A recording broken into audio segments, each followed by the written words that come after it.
कुछ श्रद्धालुओं की आस्था का केंद्र माने जाने वाले काल्ला स्थित आई एकवीरा माता मंदिर में अब अंग प्रदर्शन करने वाले कपड़े पहनकर आने पर रोक लगा दी गई है। आपको बता दें, मंदिर की पवित्रता बनाए रखने के लिए यह निर्णय लिया गया।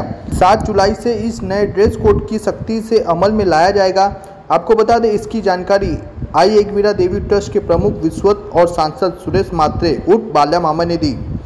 शुक्रवार को मंदिर ट्रस्ट की बैठक में इस प्रस्ताव को सर्वसम्मति से पास किया गया।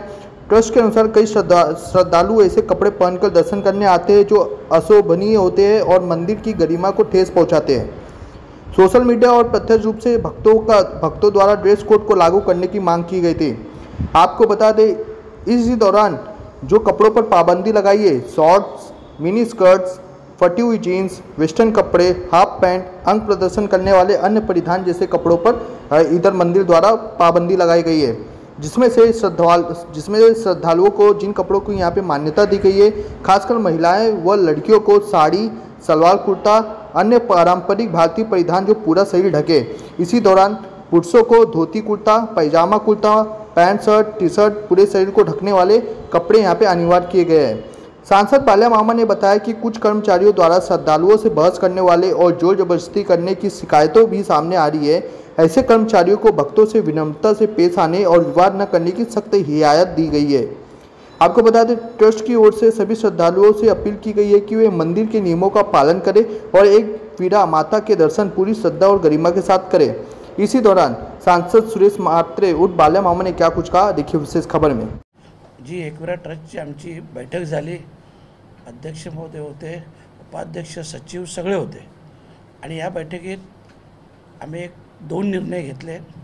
प्रमुख निर्णय की जेही ड्रेस कोड असतो, अनेक भाविकांची मागणी होती की ड्रेस कोड लागू झाला पाहिजे, कारण मंदिराचं, देवी मातेचं आणि गडाचं पावित्र्य हे राखलं गेलं पाहिजे आणि म्हणूनच त्याविषयी ड्रेस कोडची जी सक्ती आहे, सक्ती म्हणण्यापेक्षा ड्रेस कोड आम्ही लागू केला आणि त्याच्यात काही नियम आहेत की जेणेकरून भारतीय जो गणवेश असेल, महिलांसाठी पण पुरुषांसाठी पण तोच परिधान करावा, जेणेकरून अंग भरून कपडे असायला हवे, कुठल्याही प्रकारचे प्रदर्शन नको आणि म्हणूनच आम्ही तो ड्रेस कोड लागू केला।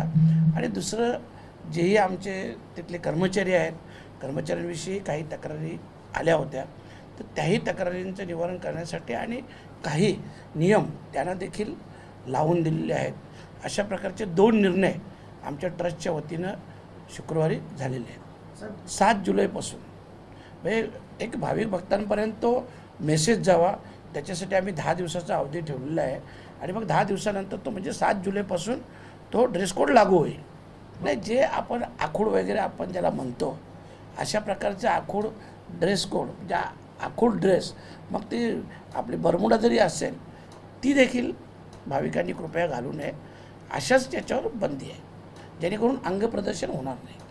दुसरा तो एक नियम लावला की यापुढे, कारण बघा आतमध्ये सगळे CCTV फुटेज आहेत, जर असे कुठले पूर्ण लाईनमध्ये सुद्धा, रांगेमध्ये सुद्धा CCTV फुटेज आहेत, गाभाऱ्यात देखील आहेत आणि म्हणून यापुढं जर असं कुठलाही प्रकार असला तर भाविकांनी देखील त्वरित आमच्याशी संपर्क साधावा किंवा आमची जी एकवीरा ट्रस्टची सेवा व्यवस्था जी ऑनलाईन आहे त्याच्यावर तुम्ही संपर्क करा, फक्त तक्रार दाखल करा, त्याची त्वरित शहानिशा केली जाईल आणि अशा प्रकारचं गैरवर्तन करणाऱ्या कर्मचाऱ्यांवर त्वरित कारवाई केली जाईल। माननीय अजितदादांकडे गेलो आणि याचा डेव्हलपमेंट व्हावा, विकास व्हावा, कारण गेल्या अनेक वर्षापासून आपण पायऱ्यांची अवस्था पाहिली असेल, मंदिराच्या आजूबाजूचा परिसर पाहिला असेल आणि म्हणून या सगळ्या प्रमुख मागण्या घेऊन आम्ही गेलो आणि त्याच्यातून 39 करोडची आमची मागणी, जेणेकरून पार्किंगसाठी, रस्त्यास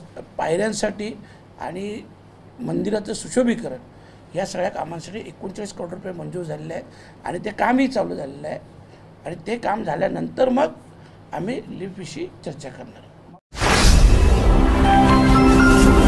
स्पीड न्यूज भारत।